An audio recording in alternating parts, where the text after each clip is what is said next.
পুরানার রাস্তা। আমাকে ধরেন বয়স তাও ধরেন 45 এনেকে হয়েছে, মানে এই রাস্তাটা চলবারই পাইনি, এমন অসুবিধা হয়েছে আমার। মানে এই অঞ্চলের রাজ্যের মানুষের মানে যারা কষ্ট হয়েছে সীমার বাইরে। না, সরকারি হিসাবে কোনো কাজ করে নাই। আমি সাইকেলে দুখীয়া মানুহ কাম কৰি খাওঁ, সেই কমচে কম 4-5 কিলোমিটাৰ ঘূৰি আমাক সেই জইনত যাব লাগে। নাই পিলপিলি নোসোমা। চৰকাৰে কি এইটো চৰকাৰে আবেদন কৰিলো আৰু যদি দয়া কৰি দয়া ধৰ্মী কৰি আমাৰ ৰাস্তাটো দিলে ভাল পাওঁ আমি। দুখীয়া মানুহ আমি সেনে ধৰণ পইচা পাতি নাইও যে মই নিজে কিবা এটা কৰিম। কেতিয়াবা গাড়ী লৈ বাগৰি পৰিয়ে যাওঁ, কোনোবাই পৰিও গৈছে, এনে অৱস্থা। স্কুলত যাওঁতে কিছুমানে যাবই পৰা নাই, পৰি যায় ইয়াতে।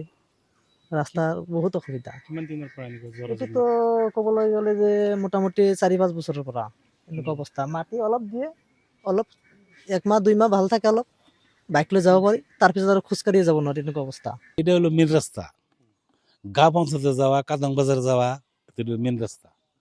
এই রাস্তা ভাঙ্গা মেলা দিন ধরে না, এবারই ভাঙছে, প্রতিবারে ভাঙে। এই আমরাই বান্ধি, এই যে একবার কয় গাড়ি মাটি ফেলে দিচ্ছে, তা এই যে ওই লই না।